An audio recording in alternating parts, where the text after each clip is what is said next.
चुनाव आयोग को जला देना चाहिए, चुनावी अधिकारियों को सड़क पर निकालकर पीटना चाहिए।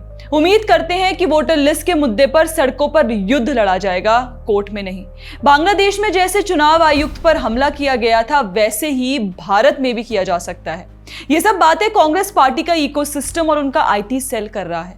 इन बातों की गंभीरता इसलिए भी बढ़ जाती है क्योंकि खुद राहुल गांधी चुनाव आयोग पर हमला करने की बात कह चुके हैं। क्योंकि आप अगर इस पर हमला करोगे तो हम आप पर हमला करेंगे। अब आप समझिए, पिछले कई वर्षों से कांग्रेस पार्टी और उनका इकोसिस्टम ईवीएम हैक होने का डंका पीटता था। तमाम मांगों में वीवीपीएटी वेरिफिकेशन की बात की गई, वह भी हो गया, कुछ नहीं मिला। और जब वो ढोल फट गया तो अब वही पार्टी संवैधानिक संस्था यानी चुनाव आयोग को ही मानने को तैयार नहीं है। मजे की बात यह है कि चुनाव आयोग पर अगर पार्टी का कोई सवाल है तो उन्हें लेकर राहुल गांधी सुप्रीम कोर्ट क्यों नहीं जाते। पर इस विषय पर वे इतनी बार कोर्ट जा चुके हैं कि अब कोर्ट की लताड़ पर घोर बेइज्जत होने का ख्याल कोर्ट नहीं जाने देता। इसलिए वे इस मुद्दे पर लगातार बात करना चाहते हैं और इसे किसी परिणाम तक नहीं पहुंचाना चाहते। कोर्ट जाने का अर्थ है कि बहस, सबूत और सुनवाई के बाद मुद्दे पर फैसला आएगा। और सबूतों को राहुल गांधी भले 100% सही बताएं, पर वे खुद ये बात नहीं मानते। तो अब वो और उनका इकोसिस्टम चुनाव आयोग को जलाने की बात करता है, अधिकारियों को मारने पीटने की बात करता है, बांग्लादेश जैसे हाल बनाने की बात करता है। तो सवाल है कि क्या यही कांग्रेस पार्टी का प्लान है, और क्या ये कांग्रेस पार्टी का ही प्लान है?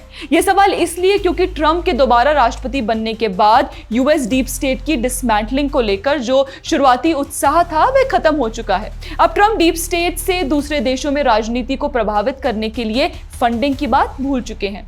ये जो सोच है कि इसको बल इसलिए भी मिलता है क्योंकि हाल ही में तेजस्वी यादव ने चुनाव को बॉयकॉट करने की बात कही थी। मतलब ये कि step by step Congress party और इंडी गठबंधन के दल बांग्लादेश के मॉडल पर जाते हुए दिखाई दे रहे हैं। याद कीजिए कि कैसे बांग्लादेश में भी चुनावों के दौरान खालेदा जिया की बांग्लादेश नेशनलिस्ट पार्टी ने चुनावों का बहिष्कार कर दिया था। बहिष्कार के बाद पूरी दुनिया में ये नैरेटिव बनाया गया कि हसीना सरकार तानाशाही चला रही है, चुनाव आयोग मिला हुआ है, इसलिए हमने चुनाव नहीं लड़ा। इस तरह वहां चुनावों को संदिग्ध बनाने के लिए डीप स्टेट ने अपना काम किया और पूरे बांग्लादेश में हिंसक प्रदर्शन भड़काए गए। छात्रों के नाम पर हुए प्रदर्शनों की आड़ में हसीना सरकार का तख्ता पलट कर दिया गया और डीप स्टेट के पिट्ठू मोहम्मद यूनुस को वहां बिठाया गया। बिल्कुल उसी तरह का षड्यंत्र हमारे देश में होता दिखाई दे रहा है।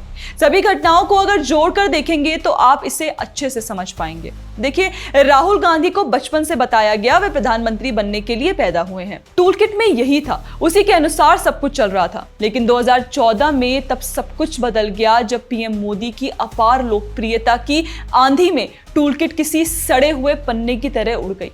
यह बात इकोसिस्टम पचा नहीं पाया कि लोकतंत्र कैसे जीत गया, टूलकिट कैसे हार गई। तभी से देश के लोकतंत्र के विरोध ये षड्यंत्र शुरू होता है। उसके बाद अलग अलग मौकों पर अलग अलग तरह से प्रयास किए गए, चाहे वो सीए प्रदर्शनों के नाम पर हिंसा हो, दिल्ली दंगे हो, किसान कानून के नाम पर प्रदर्शन हो या फिर अग्निपथ स्कीम के नाम पर हिंसा। सारे प्रयास सरकार को अस्थिर करने का ही दिखाई दिया।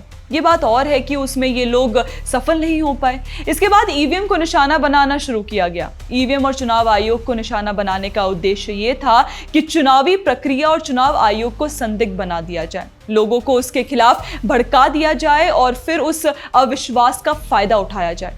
राजनीति के जानकारों की माने तो हो सकता है कि आगे आने वाले समय में ये राजनीतिक दल चुनावों का बहिष्कार करें, और अगर ऐसा होता है तो निश्चित तौर पर ये देश हित में नहीं होगा, क्योंकि इसके आगे का इनका कदम वही हो सकता है जिसकी बात कांग्रेसी इकोसिस्टम के लोग इस समय कर रहे हैं। ऐसे में निश्चित तौर पर चुनाव आयोग को, सुप्रीम कोर्ट को और सरकार को कांग्रेसी पार्टी और उनके इकोसिस्टम के क्रियाकलापों पर ध्यान केंद्रित करना होगा।